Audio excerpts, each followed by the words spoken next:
मंचावरील सगळेच मान्यवर, राजमाता अभ्यासिकेचे सगळे पदाधिकारी, अविनाश असेल, प्रवीण असेल, सागर असेल आणि उपस्थित आजचे सगळे सत्कार मूर्ती. खरं तर वेळ खूप झालेला आहे. ज्यांना खूप जास्त भूक लागली होती ते गेलेले आहेत, ज्यांना लागली पण ताब्यात आहे अजून ते बसलेले आहेत. त्याच्यामुळे मी खूप जास्त वेळ घेणार नाही. काही महत्वाच्या मुद्द्यांवर मी तुमच्याशी संवाद साधणार आहे. आपण दररोज जे जगतो ते दररोज जगतो, पण आज काहीतरी नवीन ऐकायला मिळणार आहे म्हणून थोडं एक 10-15 मिनिटं थोडं जास्त बसूया अशी अपेक्षा तुमच्या सगळ्यांच्या वतीने करतो. ज्या वेळेला या सगळ्यांचे सत्कार आम्ही करत होतो आणि यांचे आई वडील ज्या वेळेला स्टेजवर येत होते, त्यांच्या आई वडिलांचे चेहरे मी टिपत होतो आणि त्या चेहऱ्यावर तो समाधानाचा भाव होता. त्या चेहऱ्यावर की हा बस या दिवसासाठीच तर मी जगत होतो हा भाव होता. याच्यासाठीच आम्ही इथे आलो होतो आणि याच्यासाठी अजून काय पाहिजे आयुष्यात की आपल्या लेकरांमुळे आपण एका स्टेजवर जातोय आणि आपला सत्कार होतोय. मला वाटतं अविनाश, तुझ्या कार्यक्रमाचं चीज झालेलं आहे ते स्वप्न तू गावकऱ्यांच्या डोळ्यात. मी ग्रामीण भागात आहे, मी पण खेड्यात आहे. माझ्या वडिलांकडे 2 बिघे जमीन आहे. मी सगळी कामं केली आहेत शेतात, अगदी कापूस वेचण्यापासून, कारण आमच्याकडे कापूस असतो. केळी वगैरे काय आमच्याकडे जास्त तेवढी हिंमत आमच्यात नाही की वादळ आल्यावर केळी झोपून जाते. तरी या भागातले लोक ताट असतात, याचं मला खूप कौतुक वाटतं. तर हे सगळी मंडळी जी या ठिकाणी सत्कार घेत होती, मी कॉलेजला ज्या वेळेला शिकायचो तेव्हा माझ्याकडे पैसे नसायचे. माझा खूप जवळचा मित्र इथे आलेला आहे, रमेश पाटील. ते मिलिटरीमध्ये नायब सुभेदार होते आणि आता रिटायर झालेले आहेत. ते माझ्यापेक्षा 2 वर्ष मोठे आणि त्यांचं ज्या वेळेला आर्मीत सिलेक्शन झालं तर त्यांना मी पत्र लिहायचो की मला पासला पैसे नाही आहेत, पैसे पाठव, मला या कामाला पैसे लागत आहेत, माझ्याकडे पैसे नाही आहेत, पैसे पाठव. आणि रमेशच्या वेळेला पैसे पाठवायचा आणि माझं शिक्षण व्हायचं. सगळ्या मित्रांना सांगतो, जसं दादा म्हटले की तरुण वर्ग जो आहे तो वाम मार्गाला लागतोय. तुमचे मित्र चुकीचे असतील. आयुष्य जर चांगल्या मार्गाला न्यायचं असेल तर सर्वात महत्वाचे असते संगत. आपल्या आजूबाजूला आपले मित्र कोण आहेत, जो तुम्हाला चांगल्यापासून दूर नेतो तो तुमचा कधीच मित्र होऊ शकत नाही. जो तुम्हाला चांगलं करायला प्रेरित करतो तोच तुमचा खरा मित्र होऊ शकतो. या गावाला पोहोचताना म्हणजे खरंच सर तुम्ही म्हटले तसं पुरा गावामध्ये ना राज काहीतरी जादू आहे. गुगल पण चुकून गेलं बरं का. म्हणजे गुगलच्या मॅपने मला इथे पोहोचायचं होतं तर मी जवळपास अर्धा-पाऊण तास लेट पोहोचलो, कारण मी दुसऱ्याच रस्त्याने आलो. तर या गावाकडे किंवा पुरा कापुरा हा भाग मोस्टली आम्ही न्यूजपेपर मध्येच वाचतो, इकडे कधी येणं नाही झालं. खूप वर्षापासून अविनाशची इच्छा होती की मी या गावामध्ये यावं आणि आज ती इच्छा अविनाशची पूर्ण झाली, राजची पूर्ण झाली. हे दोघी लेकरं खूप गोड आहेत आणि खूप मेहनती आहेत. हे जेव्हा अभ्यास करायचे, जेव्हा हातबलता यायची की सर आता समजत नाहीये काय करायचं, तेव्हा ते यायचे आणि विचारायचे सर आता काय करायचं. बघा लक्षात घ्या, परिस्थिती ही तुम्हाला परत परत परत तुमची परीक्षा घेत असते, ती चाचण्या घेत असते. ते ठरलेलं असतं नियतीचं की याला किती वेळा त्रास द्यायचा आहे. आणि आपलं ठरलेलं पाहिजे की नियती जर 10 हॉर्स पॉवरने माझ्याकडे येत असेल तर मी 20 पॉवरने त्या नियतीकडे जातो. या सगळ्यांनी ती पॉवर लावली म्हणून हे पेटे वाजून बसलेले आहेत. लक्षात घ्या, तुम्हाला तुमच्या आयुष्यामध्ये जे जे संकट येतात त्या संकटांना दुप्पट ताकदीने परत पाठवायचं असतं, तेव्हाच तुम्ही यशस्वी होऊ शकता. अनेक पिढ्या ह्या आपल्या त्रासात गेलेल्या आहेत. लक्षात घ्या, तुमच्यापैकी बरेच जण असे आज पेटे घालून बसलेले आहेत की ज्यांच्या कुळाचा उद्धार झालेला आहे, ना वडील, ना आजोबा, ना पंजोबा, ना खापर पंजोबा, कोणीच सरकारी सेवेत नाही. तुम्ही तुमच्या कुळातले पहिले आहेत आणि कुळाचा उद्धार तुम्ही केलेला आहे. आणि शिक्षण ही अशी गोष्ट असते की त्या शिक्षणामुळे फक्त मुलगाच कुळाचा उद्धार करतो असं नाही, तर या मुलींनी सुद्धा कुळाचा उद्धार केलेला आहे. म्हणून या सगळ्यांचं जे काही काम चाललेलं आहे, मी खूप फिरतो, म्हणजे पूर्ण महाराष्ट्र मी पालथा घातलेला आहे. असा एक तालुका नाही जिथे मी गेलेलो नाहीये. पण आज या गावामध्ये येऊन मला विशेष आनंद याच्यासाठी होतोय की एका अभ्यासिकेने हा कार्यक्रम आयोजित केलेला आहे. बघा, लक्षात घ्या, ज्या गावामध्ये अभ्यासिका आहे ते गाव त्या अभ्यासिकेला मंदिरासारखं तुम्ही जपलं पाहिजे. कारण मंदिर जे असतं तिथे देव दगडाचा असतो. त्याच्या पुढे हात जोडल्यानंतर आपलं फक्त मनाची शांती मिळते. पण जेव्हा आपण शाळेत जातो, कॉलेजला जातो, अभ्यासिकेत जातो, तिथे पुस्तक असतं आणि ते पुस्तक खरं तर भगवंताचं रूप असतं. त्या पुस्तकामध्ये भगवंत असतो आणि ते पुस्तक तुम्हाला सांगतं की आता तू माझं बोट धर आणि मी तुझ्या यशाकडे, मी तुझ्या सक्सेसकडे तुला घेऊन जाणार आहे. मला आठवतं, मी जेव्हा शाळेत होतो तर शाळेमध्ये असताना लहानपणी एक पत्र यायचं बरं का, म्हणजे नवीन पिढीला माहित नसेल, पण एक पत्र यायचं. त्या पत्रावर लिहिलेलं असायचं, मनोहर दादा, सप्तशृंगीचा चमत्कार. मग तुम्ही हे पत्र अजून 50 जणांना पाठवा, मग तुम्हाला गुड न्यूज भेटेल. मी शपथ सांगतो, 100-200 पाठवले असते, एकदा मी गुड न्यूज नाही. पण मी ज्या वेळेला अभ्यासाला लागलो, जेव्हा मी ठरवलं की मला माझी परिस्थिती बदलायची आहे, तेव्हा मी पुस्तकांच्या नादी लागलो आणि माझ्या आयुष्यामध्ये सर्वात पहिला आलेला युग पुरुष म्हणजे स्वामी विवेकानंद. मी महाविद्यालयात होतो आणि एक पुस्तक माझ्या, तोपर्यंत पुस्तक वगैरे काही माहित नव्हतं. न्यूजपेपर मी वाचायचो, शाळेत हुशार होतो, कॉलेजला हुशार होतो, पण पहिल्यांदा स्वामी विवेकानंदांचं पुस्तक हातात आलं आणि मला वाटलं काय तर स्वामी विवेकानंद म्हणजे भगवे कपडे बिपडे घातलेले, 2-4 श्लोक असतील, त्यांचे अर्थ असतील.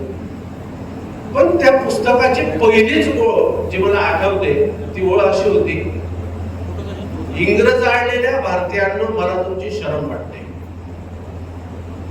म्हटलं, स्वामी विवेकानंदांना आपली शरम वाटायला लागली, एवढं काय वाईट केलं? आणि त्यांनी पुढे जे लिहिलेलं होतं ते मला तुम्हाला सांगायचंय की आपण इंग्रजांच्या तावडीतून सुटलो, आपण त्यांच्याकडून कपडे घेतलेत. आपल्याकडे शर्ट पॅन्ट नव्हता, आपल्याकडे जीन्स नव्हते. आपण हे कपडे कसे वापरायचे, कोट घालायचा काय, हे इंग्रजांकडून चोरलं. विवेकानंद म्हणतात की तुम्ही त्यांची कपडे घालायची पद्धत चोरली, त्यांची बुद्धी चोरली असते तर मला आनंद झाला असता. आपण इंग्रजांकडून शिकलो नाही, इंग्रजांकडून बुद्धी आपण चोरायला पाहिजे होती आणि त्या जोरावर आपण महासत्ता होऊ शकतो. आज या सगळ्यांना कळून गेलं की आयुष्य बदलतं ते पुस्तकामुळे. तुम्ही सगळ्यांनी, जेवढे आई वडील इथे बसलेले आहेत, मी तुम्हाला सांगतो, हात जोडून सांगतो, घरामध्ये एक वस्तू कमी आली चालेल, पण घरामध्ये पुस्तकं आली पाहिजेत.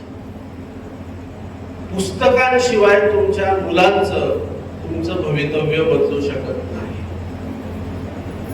दुसरा महत्वाचा मुद्दा की तुम्हाला मुलांमध्ये मेहनत, काम करणं, कष्ट करणं हे तुमच्या मुलांमध्ये तुम्हाला रुजवता आलं पाहिजे. आताच्या पिढीचा सर्वात मोठा प्रॉब्लेम काय डॉक्टर माहितीये का? आम्हाला कमी वेळेत जास्त पैसा पाहिजे. मजूर पण बघा, पहिले मजूर, मला आठवतं पहिले सालदार असायचे. सालदार सकाळी 4 वाजता सालदार घर उघडायचा, दरवाजा ठोकला की मालक मालकीन उठायचे, मग तो गुरांना चारा टाकायचा, दान खाऊ घालायचा, ढेप खाऊ घालायचा. आता सालदारला शोधावं लागतं, कारण दिसला का आमचा सालदार दिसला का, कारण कोणालाच काम नको आहे. पण तुम्ही जोपर्यंत मुलांमध्ये कष्ट पेरत नाही, काम पेरत नाही, तुमच्या घराचा उद्धार होणार नाही. यांनी काम केलं, यांनी कष्ट केलेत म्हणून हे यशस्वी झाले. राजने माझ्या समोर अभ्यास केलेला आहे, राजने माझ्या समोर ग्राउंडची तयारी केलेली आहे. अविनाश ज्या वेळेला अभ्यास करून करून दमून जायचा, निगेटिव्ह व्हायचा, यायचा, त्यांचा पूर्ण ग्रुप होता. राज होता, राज, अविनाश, सागर होता, त्यानंतर प्रियंका होती, राजश्री होती. तुम्हाला सांगू, यांच्या ग्रुपचे सगळे मुलं सरकारी नोकरीला आहेत, सगळे, एकही घरी राहिलेला. कारण यांना कळून गेलं होतं की करू तर खाऊ. तुम्ही मुलांना हे शिकवा, कराल तर खा. कारण आपल्या धर्मग्रंथामध्ये, भगवद्गीतेमध्ये आपल्याला काम करा हेच सांगितलेलं आहे. लक्षात घ्या, कर्मण्यवाधिकारः तेच सांगितलेलं आहे. तुम्ही कर्मावर जोपर्यंत विश्वास ठेवत नाही. एकदा अर्जुनाने श्रीकृष्णाला विचारलं की माधव, बघतो एका मंदिरामध्ये तुझा भक्त तुझी प्रार्थना करतोय, अरे तो सकाळपासून बसलेला आहे, त्याला काहीतरी तो उत्तर दे. भगवान श्रीकृष्णाने सांगितलं की त्या मंदिराच्या बाजूला शेत आहे आणि त्या शेतात एक शेतकरी सकाळपासून नांगरतोय, माझा खरा भक्त तो शेतकरी आहे. कारण कामातच देव आहे ही आपल्या धर्मग्रंथाची शिकवण आहे. म्हणून मुलांना कष्ट शिकवा, काम शिकवा. आज माझ्यासोबत एक व्यक्ती माझ्यासोबत आलेली आहे. अविनाशला मी तेव्हा फोन करून सांगितले की अविनाश, माझ्यासोबत एक व्यक्तीला मी सोबत आणणार आहे, त्यांचा तुम्हाला परिचय करून देतो. हे आदरणीय मनोहर दादा आहेत. दादा प्लीज उभे राहा. मनोहर पाटील यांचं नाव आहे. दादा पारोडा तालुक्यातलं बावटे नावाचं छोटस गाव आहे. त्यांच्या वडिलांकडे 2 बिघे जमीन, वडील सालदारकी करायचे. घरी अक्षरशः एक वेळ जेवायला मिळेल की नाही मिळेल अशी परिस्थिती. 12वी पर्यंत त्यांनी कसं तरी शिक्षण पूर्ण केलं आणि 12वीचा शेवटचा पेपर होता. त्या दिवशी पारोड्यावर हायवे जातो, त्याच हायवे मध्ये एका ट्रकला लटकले आणि ट्रक मध्ये बसून अहमदाबाद निघून गेले.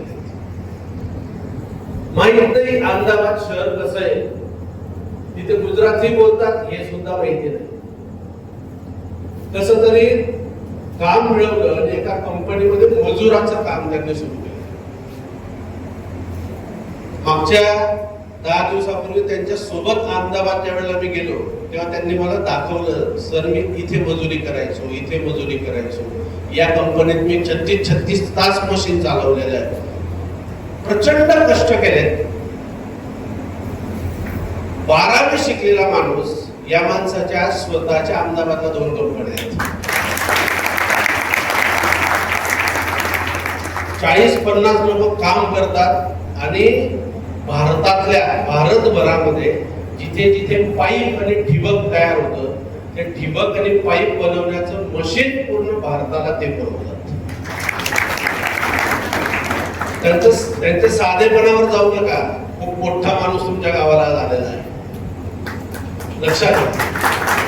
आणि याचा पुढचा मुद्दा, मला जेवढा मुलांचा सत्कार झाला त्यांना सांगायचं आहे की ज्या मातीत आपण जन्मलेलो असतो ती माती आणि ज्या नात्यांमध्ये आपण वाढलेलो असतो ती नाती कधी विसरायची नसतात.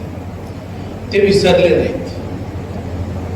कोट्यवधी रुपयांचा व्यवसाय उभा केला आणि व्यवसायातून नफा जेव्हा व्हायला लागला तेव्हा काय करायचं. 20-22 वर्ष ज्या गावाकडे ते आलेले नव्हते त्या गावाकडे परत आले. परत आल्यानंतर आता सरपंच साहेब तुम्हाला माहिती आहे, ज्याच्याकडे जास्त पैसा आहे लोक त्याला काय सांगतात, राज हॉटेल टाक, पेट्रोल पंप टाक, रिसॉर्ट टाक. त्यांना पण हे सांगितलं. पण या माणसाने गावासाठी शाळा सुरू केली आहे. अगदी ग्रामीण भागात अशी शाळा ज्या शाळेमध्ये स्विमिंग पूल सुद्धा आहे. अलिशान शाळा, म्हणजे जिल्ह्यात अशी शाळा नाहीये, अशी शाळा स्वतःच्या पैशाने या माणसाने गावासाठी उभारली.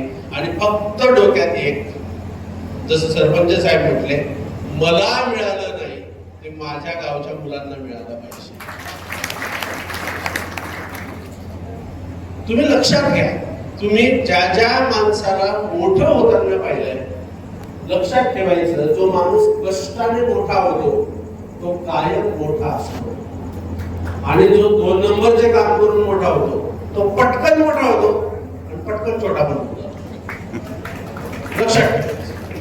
म्हणून चांगल्या मार्गाने येणारा पैसाच माझ्या घरात यावा, माझ्या मुलांनी कष्ट करावे, काम करावं, माझ्या घरामध्ये पुस्तकं यावेत, माझ्या घरामध्ये संतांचे पाय पडावेत. या सगळ्या गोष्टी आपल्या या नव्या पिढीला देणं खूप गरजेचं आहे. सध्या घराघरामध्ये एक अवदस्था घुसली आहे. त्या अवदस्थेचं नाव आहे मोबाईल. आपल्याला कोणालाच कळत नाहीये, सगळे बरं का, आपण कोणी सुटलेलं नाहीये. आपल्या सगळ्यांवर तो ट्रॅप पडलेला आहे. लक्षात घ्या. मला सर्वात जास्त मेसेज माझ्या फोनमध्ये माझ्या मोठ्या पप्पांचे असतात, कारण ते रिटायर झालेले आहे. तर त्यांना मी विचारतो किती मेसेज पाठवता आप्पा. त्यांचं काय उत्तर असतं, हो दिनभर बटी काय करू. लक्षात घ्या. ते रिटायर होऊन गेले, आयुष्यभर काम केलं, त्यांच्यासाठी योग्य आहे. आपल्याला नोकऱ्या नाहीयेत आणि आपण दिवसभर पबजी खेळू, तर एक दिवशी आपल्याकडे सब्जीत सुद्धा पैसे राहणार नाही. ते लक्षात ठेवायचं. म्हणून मुलांना जेवढे पालक इथे बसलेले 12वी पर्यंत आपल्या लेकरांना अँड्रॉइड मोबाईल द्यायचा नाही, अजिबात द्यायचा नाही. ते म्हटले की मी जेवणार नाही, तर त्याला सांगायचं एक नाही आत्तावर जेवू नको, तू मोबाईल भेटणार नाही. पोरं ब्लॅकमेल करतात माय बाबांना. अजिबात ब्लॅकमेल व्हायचं नाही. सरळ एकच काम करायचं, बटनवाला फोन द्यायचा. फोन काळाची गरज आहे, सुरक्षेसाठी फोन पाहिजे राज, आहे की नाही. तुम्ही कित्येक केसेस बघतात. पण ते अँड्रॉइड आयफोन देऊ, हा देऊ असं काही करू नका. कारण सांगतो, याच्याने तुमची पिढी बर्बाद होते. पिढी. यांनी मोबाईल सोडला आणि पुस्तक घेतलं, यांच्या येणाऱ्या पिढ्या आता सुखातच. कारण जेव्हा देवीदासचा सत्कार होत होता, तेव्हा मला दादा सांगत होते की देवीदासचे वडील स्वयंपाकाचं काम करतात. बघा, लक्षात घ्या. आज देवीदास स्वयंपाकीचा मुलगा आहे, पण देवीदासचा मुलगा फौजदारचा मुलगा आहे. आणि जर समजा देवीदास शिकला नसता तर 2 कॉन्ट्रॅक्ट जास्त घेतले असते, देवीदास पण स्वयंपाकीच राहिला असता. पुस्तकं हातात नसती तर स्वयंपाकीचा मुलगा स्वयंपाकीच राहिला असता. पण पुस्तकं हातात घेतली, स्वयंपाकाचा मुलगा आज फौजदार बनलेला आहे. ही पुस्तकाची. म्हणून जुन्या काळामध्ये भिंतीवर एक लिहिलेलं असायचं, मोळी विकू पण शाळा शिकू. लक्षात घ्या. आज तीच परिस्थिती परत आलेली आहे. तुमचा केळी पट्टा आहे, इकडे पैसा खूप आहे. म्हणजे पैशाचा सदुपयोग झाला पाहिजे, तर त्या पैशाला अर्थ आहे.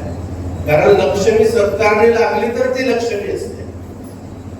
तुमच्याकडे जो पैसा या ठिकाणी आहे, जो पैसा चांगल्या शेतीतून इथे येतोय, तर ह्या पैशातून नवीन पिढ्या उभारण्यासाठी काम झालं पाहिजे. अविनाश आणि त्याची सगळी टीम खूप चांगला प्रयत्न, खूप चांगलं काम इथे चाललेलं आहे. पण लक्षात घ्या, समाजसेवेचा गोवर्धन कोणी एकटा दुखता उचलू शकत नाही. या गोवर्धनला जसं श्रीकृष्णाने गोवर्धन उचलला, सगळ्या गावाने हात लावला, तेव्हा सगळं गाव त्या पर्वताखाली सुरक्षित राहिलं, पुरात वाहिलं नाही. तुमच्या गावात जर वाईटपणा काढायचा असेल, वाम मार्ग काढायचा असेल, ते 1-2 वर्षात होणार नाही. ही खूप मोठी प्रक्रिया असते, 10 वर्ष लागते.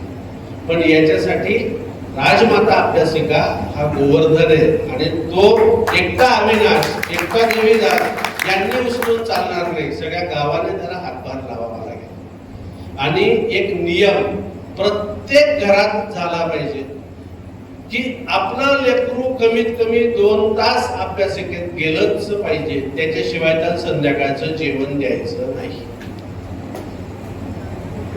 याच्याशिवाय काहीच दुसरा पर्यायच नाही. पोरग संध्याकाळी घरी गेला होता का अभ्यासाला, काय अभ्यास केला, 2 तास गेला होता का, तुमचं जेवण घे, बस जेवायला. त्याच्याशिवाय तुम्ही मोठा बदल गावात करू शकत नाही. तुम्ही सगळीजण खूप सज्जन मंडळी, खूप चांगली माणसं आहेत. पण एवढी चांगली माणसं असताना जर गावामध्ये गुन्हे वाढत असतील तर चांगुलपणा हरतोय. आणि चांगुलपणा का हरतो माहितीये तुम्हाला सांगू? चांगुलपणा एकच कारणाने हरतो, कारण चांगुलपणा एकत्र येत नाही. चांगली माणसं एकत्र आली की वाईटाला जागा नसते. आज या कार्यक्रमाच्या निमित्ताने सरपंच साहेब सगळी चांगली माणसं एकत्र आली आहेत.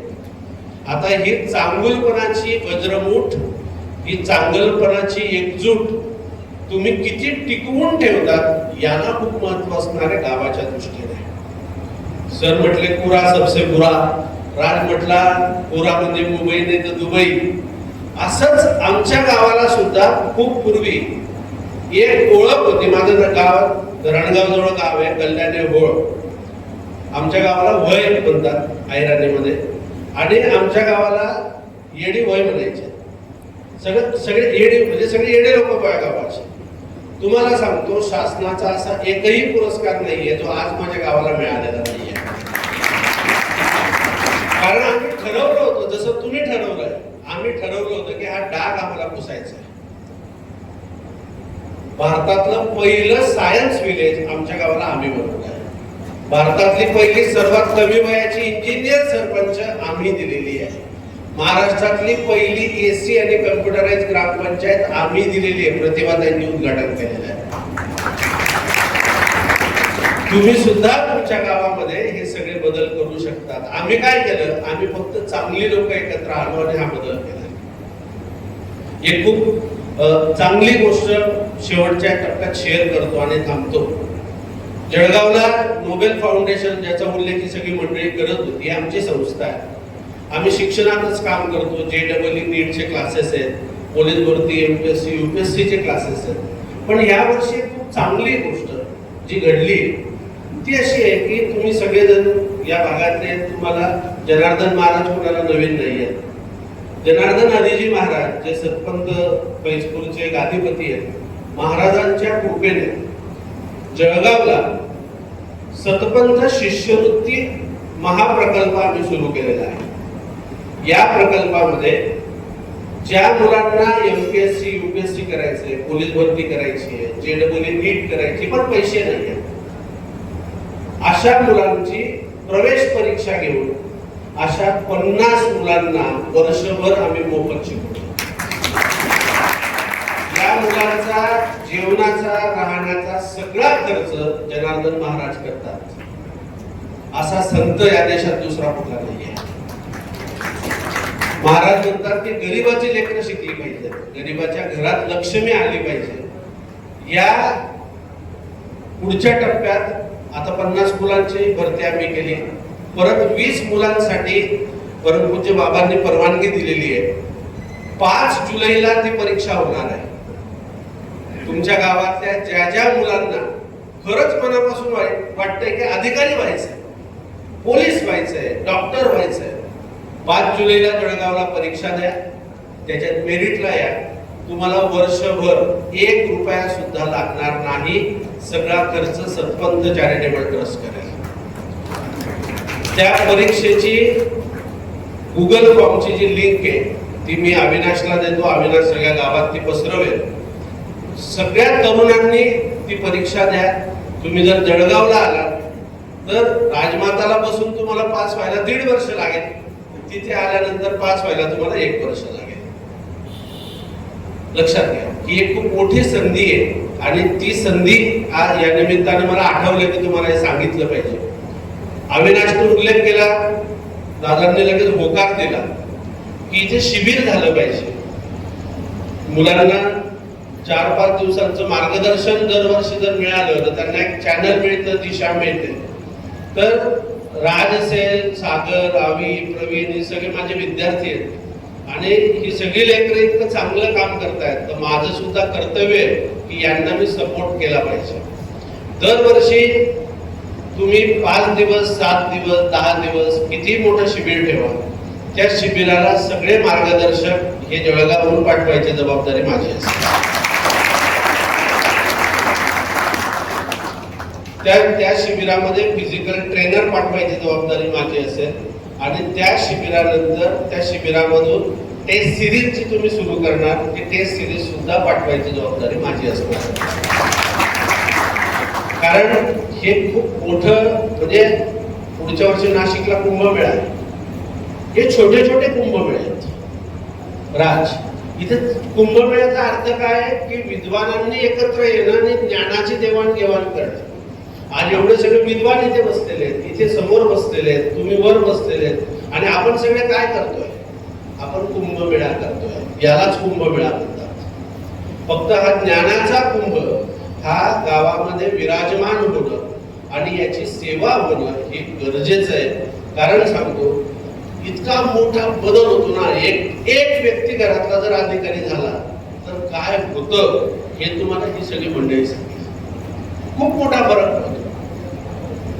कुठेतरी साधारण शाळेत शिकणारी पोरं अचानक शहरातल्या इलाइट स्कूलमध्ये शिकायला लागतात. कुठेतरी 50 रुपये देऊन ट्रीटमेंट घेणारा माणूस मल्टी स्पेशालिटी हॉस्पिटलमध्ये ट्रीटमेंट घ्यायला लागतो. घरातलं येणारं अन्न, जिथे आपण 70 रुपये किलोची वस्तू घेतो, घरात पगार असतो म्हणून आपण 100 रुपये किलोची वस्तू घेतो. आपलं आरोग्य सुधारतं, शिक्षण सुधारतं, आपलं जगणं सुधारतं आणि आपण आनंदी जगण्यासाठीच पृथ्वीवर आलेलो आहोत. मला खूप आनंद होत होता जेव्हा वेगवेगळी नावं घेतली जात होती. आमच्याकडे काय असतं सर, सगळे पाटील, म्हणजे 2-4 आडनाव चुकले तर चुकले, बाकी सगळे पाटील. पण आज वेगवेगळ्या आडनावांची लोक जेव्हा सत्काराला येत होती, मला खूप छान वाटत होतं. कारण हा खरा भारत आहे, हा आपला देश आहे. आणि मला वाटतं की मी इतका मोठा नाहीये की तुमच्या गावाला दुसरं नाव देऊ शकेल. पण पुरा म्हणजे दुसरी मुंबई आणि पुरा म्हणजे दुसरी दुबई मला दिसले नाही राज. पुरा म्हणजे दुसरा भारत मला इथे दिसला, आपला देश मला इथे दिसला. तुम्ही सगळेजण खूप छान पद्धतीने या गावाचं शैक्षणिक, सामाजिक आणि धार्मिक वातावरण हे तुमच्या सगळ्यांच्या प्रयत्नातून बदलो. या गावाचा उत्तरोत्तर विकास हो. आज एक 20 जणांचा सत्कार करायला मी आलो. पुढच्या वर्षी हा सोहळा पटांगणावर हो आणि सगळ्यांचा सत्कार, 100 मुलांचा सत्कार करण्याचं भाग्य मला लाभो ही ईश्वरचरणी प्रार्थना करतो. जेवढे तरुण बसलेले आहेत, 5 जुलैला सतपंथ शिष्यवृत्ती प्रकल्पाची परीक्षा आहे. ज्यांना 1 वर्ष जळगावला राहायचं आहे पण पैसे नाही आहेत, तर अजिबात काळजी करू नका. जनार्दन महाराजांच्या कृपेने तुमच्या दारापर्यंत आज ही माहिती पोहोचलेली आहे. आता संधी आलेली आहे, ज्याला पकडायची त्याने नक्की पकडा. मी सरपंच साहेब, प्रभारी सरपंच साहेब आणि राजमाताची आमची सगळी टीम, कारण हे जे रोप आहे, हे रोप मी लावलेलं रोप आहे. या रोपाला खतपाणी जे सुरुवातीच्या काळामध्ये, फक्त माझा हट्ट एकच राहायचा की अविनाश, सगळ्यांना मोठं करता करता तू लहान नको राहिला, कारण तू माझा विद्यार्थी आहेस. पण त्याने ते सिद्ध केलं. आणि अशी खूप कमी लोक असतात गावात की जे स्वतःचा विचार करता करता इतरांचा पण विचार करतात. आज त्याला गरज नाही, तो सरकारी नोकरीला मस्त आलिशान कुठेतरी शहरात घर घेऊन राहू शकतो.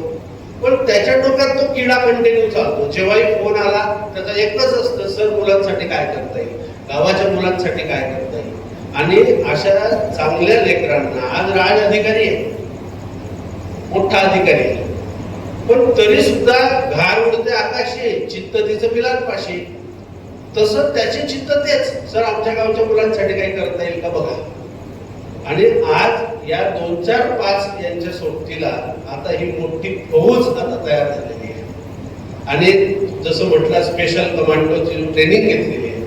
मला वाटतं आता शिक्षणातलं स्पेशल कमांडो आणि तुझ्या मदतीने, सगळ्यांच्या मदतीने आता पुढच्या पिढीसाठी अजून काय करता येईल ते तुम्ही जर उत्तमरित्या केलं.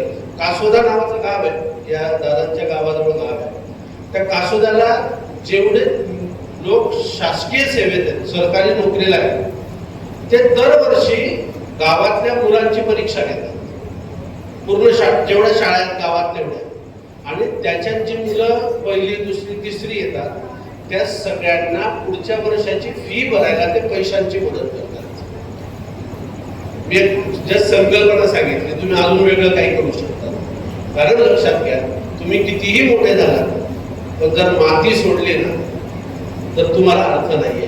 म्हणून खूप मोठे व्हा, खूप यश मिळवा. पण आपली माती आणि आपली माणसं विसरू नका, एवढंच तुम्हाला सुद्धा सांगतो. खूप वेळ झाला आहे, सगळे खूप वेळपासून बसलेले आहेत. मी आयोजकांचे आभार मानतो की आज आम्हाला बोलवलं, आम्हाला सन्मानित केलं आणि तुमच्याशी बोलण्याची संधी दिली. शिक्षणाबद्दल कुठली अडचण असेल, कुठली तुम्हाला मार्गदर्शन हवं असेल, माझा नंबर अविनाशकडून घ्या. मी एनी टाइम तुम्हाला मदत करायला, मार्गदर्शन करायला तयार असेल. जय हिंद.